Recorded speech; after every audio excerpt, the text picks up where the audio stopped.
Just a quick warning before the start of the episode, an intermission if you will. This playthrough is cursed. Really cursed. This is what happens when you have an idea at 3 AM and then follow through with that idea. Now, it is an extremely difficult pack, and it was an extremely difficult playthrough. I collected some of the strangest and outlandish mods on the Steam Workshop and put them all together in one big buggy mess. If you're still keen to watch this, I hope you enjoy this weird trip of a Project Zomboid playthrough. Now, our character Kory Keyes is a little bit of an oddball, a little bit of a pervert. He's a streamer as a profession, and overall he's hugely overconfident in his abilities. Although confident in his abilities, he has all negative traits apart from cat's eyes. He's also an avid tax dodger, and failed to declare his entire gross income, and committed tax evasion. However, during one night, the event took place. Normal civilians turned undead, their skin going pure white, and letting off a soft glow, which illuminated the night. These undead had a taste for human flesh, and even went after others of their own kind if they got the chance. But Kory Keyes was different. He woke up the next day to find himself turned into a raccoon, with a strange ability that when he went number 2, he laid an egg instead. A tasty egg. Now, finding himself in this unforgiving hellhole, he has to survive, evade the tax collectors, and survive 100 days in hell. The first day started fairly normally as you do in Project Zomboid. We looted the kitchen for some weapons and supplies, found quite a lot of food, as well as a frying pan for our first weapon. We found some manga, as well as some other, more unsavoury reading material for later on. Found some painkillers, and unfortunately a near broken pipe wrench, as well as Woodcraft Episode 2 on VHS, which I decided to put on and try to level up our carpentry a bit. We then found our first plushie to start our collection, as well as some leather gloves to help protect our hands a bit. At this point I decided to stick my nose out of the house to see what the world was like. However, it was clear from looking around that the world was cursed beyond belief. I then went back inside and managed to catch another episode of Woodcraft on the TV, which allowed me to level up carpentry skill, which was incredibly useful this early on. After this I took my first step outside. I wanted to check to see if this go-kart was actually working. However, as predicted, the zombie lying on the floor got up. The noises these zombies make were horrible, awful shrill noises, but we managed to take it out without any issue. The noises these zombies make were horrible, awful shrill noises. I then decided to take the zombie's pants, but for later. The go-kart had a key and working battery, but no gas, which was a shame, but it was something I could sort later on. At this point, some zombies had noticed me and decided to go over. It was my first taste of proper combat. Now, before I get into combat, I just wanted to say a couple of things about the zombies in this playthrough. Number 1, zombies are attracted to blood. This is both ours and other zombies. Secondly, as mentioned before, zombies eat other dead zombies. Number 3, zombies can open doors and windows. Number 4, zombies can trip, which although hilarious, can lead to some dire consequences. Number 5, zombies migrate faster, which just adds to the terrifying aspect of this playthrough. With all these aspects of zombies as well as my all negative traits, this was going to be a tough road ahead of us, and I wasn't really sure how I was going to do it. But at this point I had no idea how profound the zombie's sense of smell was, and how far they'd travelled to get to a corpse. I was quickly overrun, the horde quickly descended upon me, and other zombies trailed in after hearing the commotion as well as smelling the zombies I left in my wake. It was clear that I wasn't going to be able to escape with my life if I continued like this.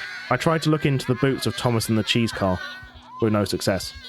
I told myself I need to stop running, I'll get exhausted too quickly at this point. So I stopped running and tried to be sneaky, deciding to go past the houses and try to lose them in the trees nearby. Afterwards I got back to base, had a wash, had a drink, and decided to rest for a bit. I then ate some lemons as you do, and then decided to find a utensil to store some water in. I found a teacup, which was better than nothing, but honestly it was pretty much nothing. I really needed an upgrade soon. At this point the zombies decided to come in through the window. I knew it wasn't safe here anymore. The horde had worked out where I was. I needed to leave. I knew I needed to come back to this place at some point. The go-kart was too valuable to leave behind. I naively tried to take out the few zombies that were following me, and after doing so, took their pants. I then went into a nearby house to see if I could find anything of use. I found a duffel bag, a backsaw, and a rolled sleeping bag, which would be incredibly useful going forward. I also found a couple of books, which was really good, a jackknife, a leather jacket, and an unlucky screwdriver, which I wasn't sure if I should take, but I decided to anyway. I knew I'd have to replace that as soon as possible. The leather jacket I thought made me look absolutely amazing. I found a knife as well as an upgrade to our teacup, a white mug, and I found some more food, which I quickly took. It was this point I realised I could see all the zombies around me, the soft glow illuminating from them all around the house. I knew I had to escape here. The horde was looking for me. It was only a matter of time. I tried the front door, realised there was no way I could get out the front, and decided to try and quickly get out the back. I'm just warming up, you pathetic worm! At this point they opened the doors, but they hadn't seen them do yet. I was stunned for a second before I quickly jumped out the window, running away. Going towards the school wasn't any better either, with another small horde there. I thought about looking at the Thomases, and I saw a key on the floor, but honestly I didn't think it was worth it. After seeing some dinosaurs in the school playground, I decided to hop the fence to try and lose the horde. I found a cheese cart in fairly bad condition, but there was a key in it. Unfortunately no gas. I just didn't think with the condition it was worth taking. I took out some zombies on my way. At this point I had a rough idea where I was going, but there were so many zombies, I wasn't able to take them out in one go. I was starting to get tired and I wasn't quite sure if I was going to make it. I counted at least 5 zombies, but chances are there were more than double that. I took a few out that were following me, conscious of my exertion and tiredness quickly keeping up on me. I took them out as quickly as possible, shouting at them as I went, then quickly snuck back towards the other houses. A couple of the original horde had managed to follow me, so I tried to take them out over the fence. But it wasn't good enough. I was too tired, and it was going to take too long. So I decided to run. I hopped over the fence and went back into the woods to lose them. It was probably my best option at this point. I then made my way back into the house, filled up my drinks bottle, found some more dirty magazines, as well as a saw and a normal screwdriver to replace my unlucky one. My luck was starting to turn. I found some scissors and a magazine, and then I decided to have a nap without having any idea what the time was. I woke up in the middle of the night needing to pee, but unfortunately I didn't quite make it to the bathroom. Shutting myself in the bedroom, I could see all the zombies around me. I decided to read some dirty magazines to get my happiness back up, ate an eggplant, and stiffed some underwear, as you do. I then had a good cry. It had been a long, hard day, but I was alive. The next day I woke up with some good amount of loot in the house. A shotgun, but it wasn't worth the wait at this point. However, there was a garter and a summer hat, both of which looked amazing on me. I found a dance magazine, found some vitamins, and an alarm clock. Finally, I could tell what the time was. I then went out the back to check out the shed. No weapon, but I did find a propane torch. I then tried to check out the sheds next door. However, it was clear the horde had found me. I took out a couple of them before jumping over the fence, unfortunately injuring my leg in the process. I then made my way into the house, finding some food and a much needed can opener. I then washed myself and my clothes and headed to the next house, with a couple of zombies trailing me. I found some cigarettes, but I didn't really have a chance to loot the rest of the house, as the zombies quickly came in the front door. I had a near miss as I fell over, losing my summer hat. I would never forget that summer hat. He was the best of us. I then went into the woods to lose them. At that point realised I needed to lay an egg. I managed to get to the houses that I wanted to go to originally, and after a quick scout out it looked like there were only a couple of zombies in the nearby area. I quickly took these out and then went into the house. Now you suffer! Making sure it was safe, I took out a couple of zombies that were in the garage, one which had a key, and then I started to loot the rest of the place, finding a fanny pack, some duct tape, and a hammer. I decided this cupboard would be my temporary home. I then cruised into the bathroom, found a needle and thread, as well as a lot of food. I ripped up some socks with ripped sheets, found even more food and cooking utensils. I smoked the cigarette I found on the hob of the oven, laid an egg, and then decided to poach it for some good, tasty lunch. I then put down my sleeping bag and took a quick power nap. I put some posts up in my room, thinking they looked absolutely amazing, before sorting out my inventory. In the garage I found my first proper weapon, a hand axe.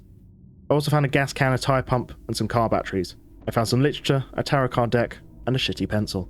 I then proceeded to try and get to the next house nearby.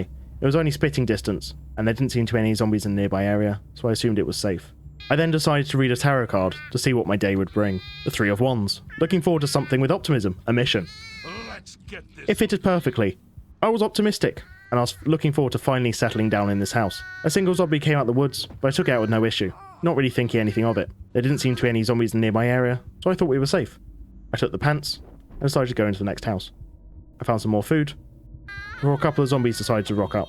Taking them out and spraying the walls with blood, I then decided to take some beer and some bourbon, and some more non-perishables, as well as some perishables I found in the fridge. At this point I found a couple more plushies, as well as some garbage bags and a lighter. I then took out the zombies just outside the door. I found another duffel bag, which was useful for looting, as well as a shovel and nails. The garage was a treasure trove of tools and weapons, and I decided to take as many as I could. As well as these, I found a box of nails and some duct tape, as well as Mechanics Volume 1 and a damaged wrench. It seemed like a couple of zombies had heard me, so I decided to take them out quickly, before heading back to the original base. I realised on the way I'd forgot to go to the toilet on the way, and ended up defecating and urinating myself. Apart from the lack of egg, I didn't really see what the problem was. I thought there must be some sort of punishment for soiling myself, but I wasn't 100%. But upon looking at my trousers, it was clear that at least peeing yourself led to issues. I decided to try and wash them in the machine, and had a peek at my sexy garter, before realising washing them in the machine would do nothing. With only a fanny pack to cover my modesty, I decided to take out the zombies that were trying to get in the window. At this point I was exhausted and tired, and by the time I finished, I'd painted the walls with rainbow blood. I then decided to upgrade my little cupboard to a proper bedroom. I found an interesting hat as well as some rubber socks, as well as some anti-egg laying pills which would come in useful later, before deciding to rest for the night. On day 4 I woke up to a small horde outside the base. I lured them in to take them out easily through the sliding doors, and then had a little dance to celebrate my success. Everything was going well in life. I had a base, supplies, and weapons to keep me going. I then decided to read a foraging book while watching the cooking show, trying to level up as quickly as possible. At this point, another zombie came in, and I thought maybe I should try and get rid of some of these bodies, so I grabbed the corpses and tried to hide one in the barbecue. Unfortunately, I was too late. Another zombie had sensed me. I then took out that zombie and tried again. However, I could see zombies all around me, and it was clear that all was not well, with about a dozen zombies surrounding the house. I slowly backed away, trying to take as many as I could out. However, it was clear that I was going to be overwhelmed sooner rather than later. I didn't really have a choice. I decided to run. I took one last look at the house before heading off into the woods to try and lose as many as I could. After that, I walked down the road to try and lose as many as possible before deciding to loop back up to the house. After looping up, it was clear I'd lost a majority of the zombies, so I decided to sneak in as quickly as possible, hide all the corpses I could inside and outside the house, before checking the rest of the house to make sure that it was safe and no zombies had actually broken in. And after I checked this, I decided to go back into my little cupboard and sleep for the night. I woke up next morning and decided to read my fortune.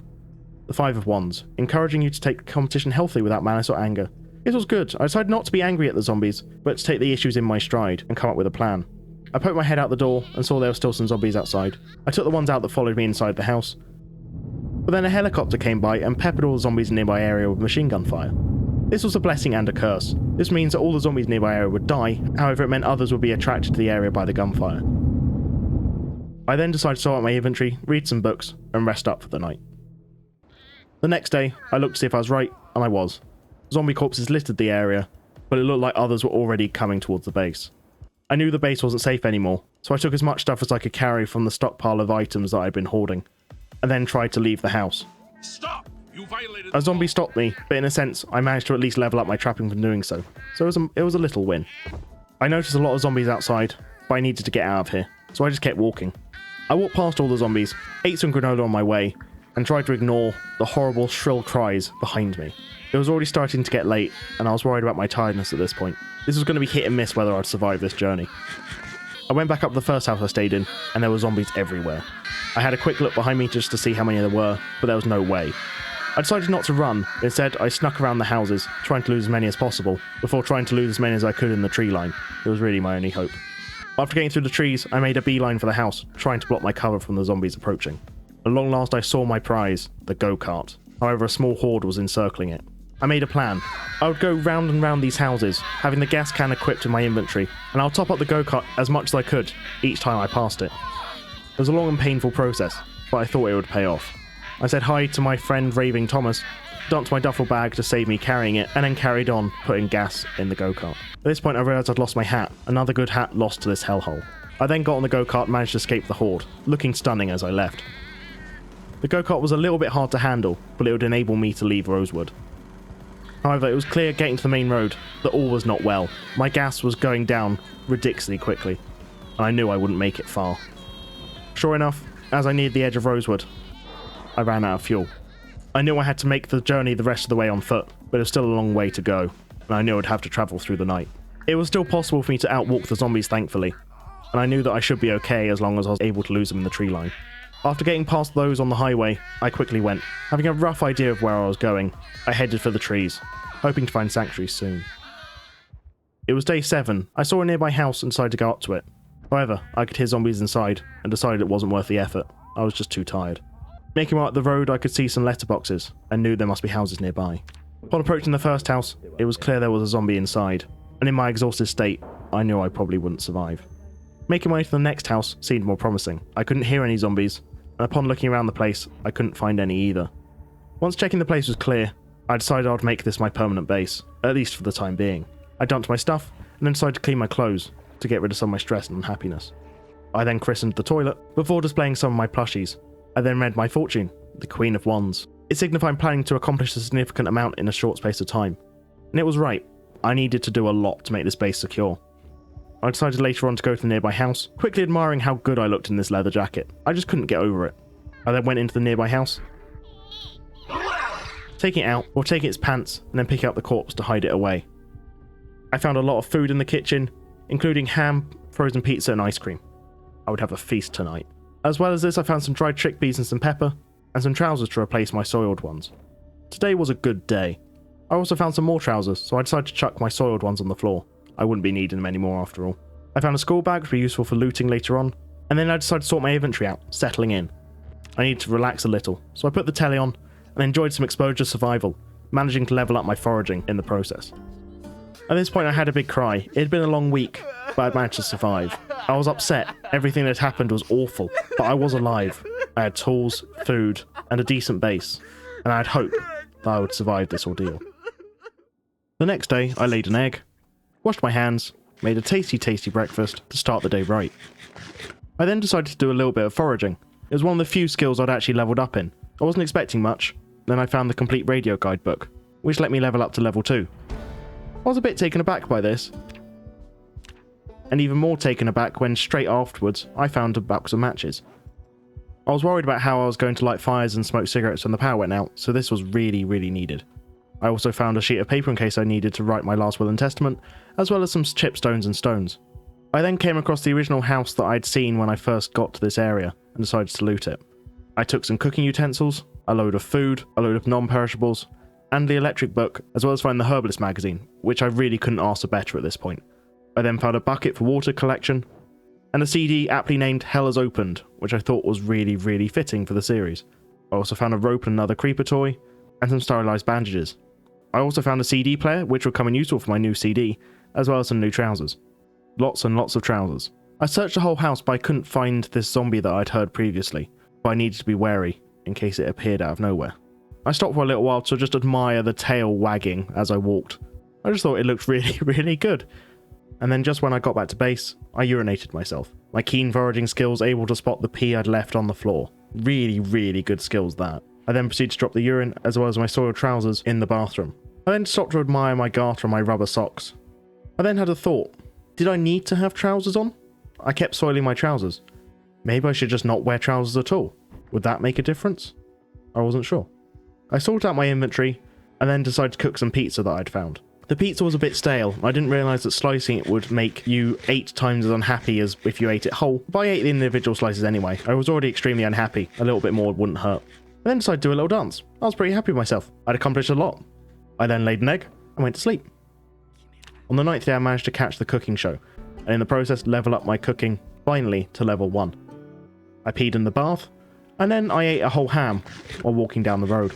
I found some poisonous mushrooms, luckily after I'd found the herbalist magazine, and then I found my first zombie. This was the first one I'd seen in the local area, and I quickly took it out. I carried the body up the road and dropped it away from the base, and then took its pants. While I was up there I did a little bit of exploring, found another little house, looted it for everything I could find, mainly just food, but I also found some bleached soda, which I decided not to drink, but instead opted to drink some milk, which I think would have been particularly unpleasant given that I was covered in fur. I found some bourbon, some more salt, and another kitchen knife. On the map I spied there was another property south of me, so I decided to head over there and see. Unfortunately, all there was is a crate with nothing in it. I decided as it was quite late that I was going to go stay in this house overnight. I cooked another pizza that I found, and this time I ate it whole. Afterwards, I went to sleep. Day 10 I felt quite melancholy, and I just lay there for a bit, before filling up my water bottle from the toilet, and then proceeding to head off into the fog. I found another house, which seemed to have a stupid amount of dog kennels, but in the garage I found some duct tape and another gas can. I also found a massive length of rebar, which I used as a proper weapon. In the house itself, it looked like there was a party going on, so I took out all the zombies out the window, before going into the house and replacing my slightly torn leather jacket. A hay-gouged shirt, which I decided to take and try on later. I washed myself, and also took all the food I could find, and then set off. The next house was pretty much the same. Lots of food, some stuff that I could cook up, as well as some non-perishables I could take with me. I also found another duffel bag, and a few more of those shirts, as well as a closed umbrella which would be really helpful because it started raining. Found a few more books, and I decided to make a cheese soup, just because. I had a look at this Ahego shirt, and it was absolutely cursed. Really fitted the playthrough well. I thought it was brilliant. I woke up early the next day to get back to base. On the way I found a large warehouse. Unfortunately there was a zombie in it, and I was fully encumbered, so I decided to drop the duffel bag on the floor and take out my length of rebar. It took a while, a long time in fact, but eventually it went down. I then found a second one inside the warehouse, which I then took out a little bit quicker, but it still took a little while. There wasn't much in the warehouse, but this rune scimitar was an amazing find. and then I managed to get back to base, reading my fortune once again, very eager to execute an idea project that you just cooked up recently. There was a road just to the south of the base. I was thinking of exploring it to see where it led. So I got my umbrella out, I went for a little walk in the rain, foraging on the way. I found a nearby house, went inside, found some non-perishable food and some perishables which I cooked up. I also found Cooking Volume 1 and 2. I found a leash and some rain boots which I thought was just very apt for my character, so I put them both on, as well as a hoodie. Now fully prepared for the rain, it stopped raining. Further south I found a big warehouse and a small little shed. The small shed had a zombie in it, but I quickly dispatched it. A lug wrench and 2 gas cans were found, as well as another wrench, a box of screws, some duct tape and some more nails. Upon inspecting the main warehouse, it looked like most of it was just filled with rotten food, which was a shame, but I decided to take some of the sacks anyway. I went back in, decided to rip up the pants of the zombie, and then headed back to base. Day 12 was pretty boring. I didn't really do much at all apart from sort out inventory and things. Really, all I did was pee myself and lay an egg. And cry a lot. Before the end of the day, I took everything that could store water out of the cupboards and decided to fill them up before the water went out. I then did some exercise to try and get our fitness up a little bit. I couldn't really cope with how low it was at the time. I worked out through the night, and honestly, the gains weren't very impressive. I wasn't sure if it was worth it. I ate some poached eggs for dinner, peed on the floor, laid an egg and then went to sleep. Day 14 I did a lot of reading, and also made an interesting salad out of berries, cocoa powder, peanuts, butter, mac and cheese and chips, as well as some spices. This was a tasty, tasty dinner. I then proceeded to do exercise for the rest of the day to see if I got any gains, but once again, it wasn't really very good. I wasn't sure if it was worth it at this point, and it would take me weeks to gain anything decent. I decided to stop and have a think about what my next aim was, what I was planning to do next, and aim to get my weight up to a decent level before trying again. I had done well in my first fortnight, getting enough food and supplies to easily last for a few months. I was lacking a few things, a vehicle to travel around, a generator. Once I had those, I knew I'd be set for long-term survival. Right, well that's the first fortnight of my 100-day survival series in this overly cursed playthrough. So I hope you enjoyed it, something a little bit different. A massive thank you to everyone who supported the channel, it really, really means a lot to me. So a massive thank you to all my Patreons: Drew, David Clint, David, Mikhail, Rye, Len, Andrew, Alex, MVH Nexus, Lawminod, T Chaos, Toolman, Nacho Cheese, Mikey SoundCloud, King of Thorns, Jonathan Crane, Skylar Burshall, Charles, and Mint Salad. Thank you guys, I really can't thank you guys enough. You guys are just all incredible. Thank you so much for all your support. It really means just the world to me. So yeah, I hope you enjoyed this, and yeah, I'll see you in the next episode. Cheers. Bye bye.